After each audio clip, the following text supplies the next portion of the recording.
Hello friends, welcome to my channel. तो आज मैं कटिंग करूँगी प्लाज़ो पैंट की। ये डबल एक्सल में कटिंग करेंगे। हिप यहाँ पर 50 है, तो ये 2.5 मीटर फैब्रिक है। तो आइए हम इसको स्टार्ट करते हैं। तो सबसे पहले मैं फैब्रिक को खोल के रख लूँगी, ओपन करके रखूँगी और इसको मैंने 4 फोल्डेड करके रख लिया है। वन साइड मेरी तरफ है। तो यहाँ पे लेंथ चेक करेंगे, जितनी लेंथ है उसके अकॉर्डिंग ही हम प्लाज़ो की कटिंग करेंगे। तो यहाँ पे 2 इंची का निशान लगाऊंगी मैं बेल्ट का इलास्टिक के लिए। और जैसे कि हिप है यहाँ पे 50, तो 50 का 4th पार्ट आ जाएगा यहाँ पे 12.5। तो 12.5 पे एक निशान लगाऊंगी मैं। और इसमें हम 3 से 4 इंची की लूजिंग रखेंगे क्योंकि ये नॉर्मल प्लाज़ो है। तो यहाँ पे मैंने 4 इंची एक्स्ट्रा लिया है। आसन भी हमारे हिप के अकॉर्डिंग रखा जाता है। हिप जैसे कि 12.5 है 4 पार्ट, उसमें 3 इंची एक्स्ट्रा कर देंगे तो 15.5 हो जाएगा।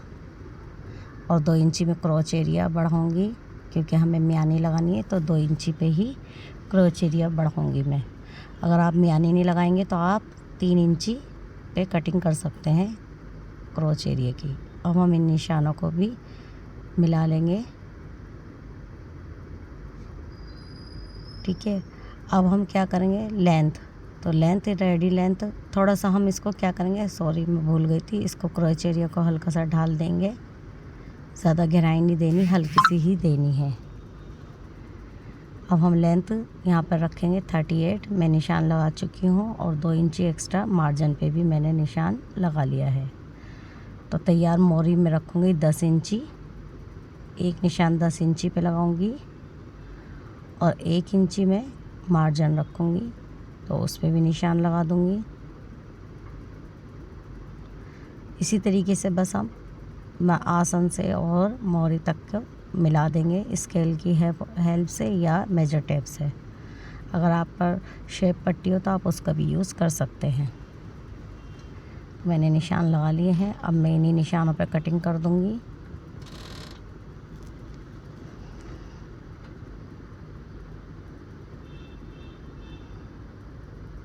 तो ये हमारा प्लाज़ो पैंट की कटिंग हो चुकी है। एक्स्ट्रा कपड़े को हटा दूँगी। अब मैं इसको ऊपर से भी जो हमारा जॉइंट था इसको भी मैं अलग कर लूँगी कटिंग करके।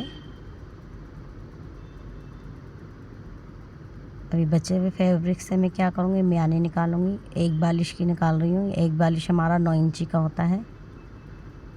तो इस तरीके से मैं इसको भी अलग करके कटिंग कर लिया है। अभी मैं खोल के दिखा देती हूँ। एक पार्ट अलग कर दूँगी, दूसरा पार्ट रखेंगे। 2 पार्ट होते हैं ये, 2 ही पल्ले। एक ही पल्ले पे मियानी लगती है, किसी भी पल्ले पे आप लगा लो, या तो फ्रंट साइड या बैक साइड। तो मियानी को मैंने अटैच कर लिया है सिलकर। अब हम दूसरा जो पार्ट था इसी के ऊपर रखेंगे खोल के। याद रखिएगा सीधे पे सीधा रख के हम इसको भी इसी तरीके से सिल देंगे। ऊपर से सिलाई लगाना स्टार्ट करेंगे और मियानी तक हम लेके जाएंगे। अगर थोड़ा बहुत ऊंचा नीचा हो रहा है तो आप खींच सकते हैं ऊपर नीचे का पल्ला। इसी साइड दूसरे साइड भी हम इसी तरीके से सिलाई लगा लेंगे, ठीक है। तो यहाँ पे मैं सिलाई लगा लूँगी। सिलाई लगा चुकी हूँ। इस तरीके से सिलाई हमारी लग चुकी है, ये देखिए। अब मैं इस तरीके से इसको ओपन करके रखूँगी, ठीक है। मियानी से मियानी मिल गई है। ये रहे हमारा, यहाँ पर भी हमारा इस तरीके से। मैं सीधा करके दिखा देती हूँ। अब हम क्या करेंगे, नीचे से हम मोरी मोड़ेंगे। जो हमने 2 इंची एक्स्ट्रा लिया था ना मार्जिन का, तो यहाँ पर हम मोरी को भी मोड़ लेंगे इस तरीके से, ठीक है।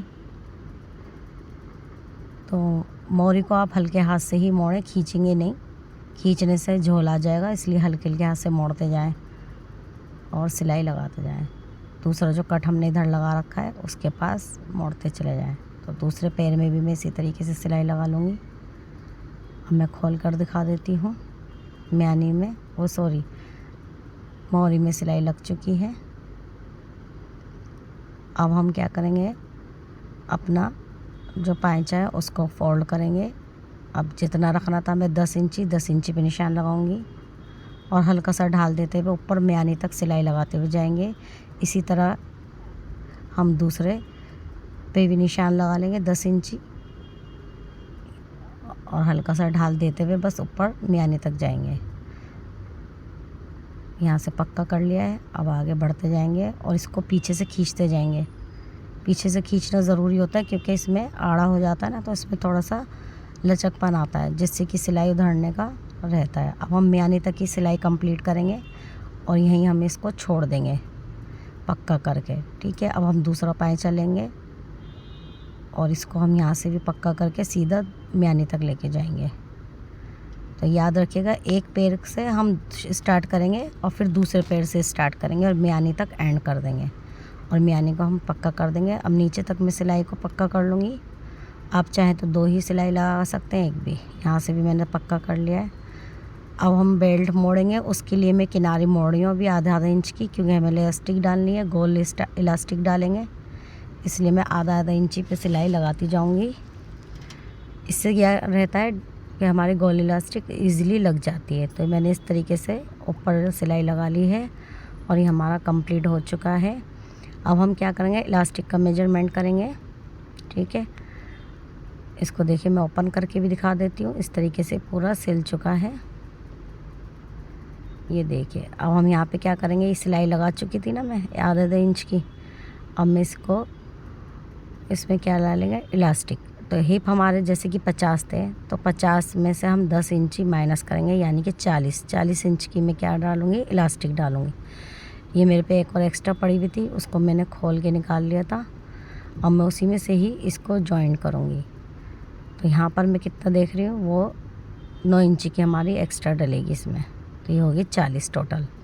तो पहले हम इन इलास्टिक को ही जोड़ सिल लेंगे। तो कभी भी आपकी इलास्टिक ऐसे कम पड़े तो आप इस तरीके से कर सकते हैं। इलास्टिक हमारी ख़राब नहीं होती, जितने हमारे जल्दी कपड़े ख़राब हो जाते हैं इलास्टिक सही रहती है अगर आप अच्छी वाली लें तो। इस तरीके से मैंने गोल इलास्टिक भी बना ली है। अब प्लाज़ो में इस तरीके से मैं सिल लूँगी। गोल इलास्टिक ज़्यादा इजी रहती है, इसमें झोल नहीं आता है और सिलने में भी कोई दिक्कत नहीं होती है। मैं हमेशा गोल इलास्टिक ही लगाती हूँ। तो इस तरीके से हम याद रखिएगा, बस इलास्टिक पे सिलाई ना लगे, आप कपड़े पे ही सिलाई लगाते जाएं और इस सिलाई को पूरा कर लें। अगर इलास्टिक पे लग गई सिलाई तो खींचनी मुश्किल हो जाएगी, क्योंकि हम इसको खींचते रहेंगे, बार बार खींच के लगाएंगे। अब ये इलास्टिक लग चुकी है। इस तरीके से घूम भी मैंने एक सार कर लिया, अब एक ऊपर भी टॉप स्टिच लगा दूँगी। इस तरीके से पूरा प्लाज़ो हमारा सिल के रेडी हो चुका है, आप देख सकते हैं।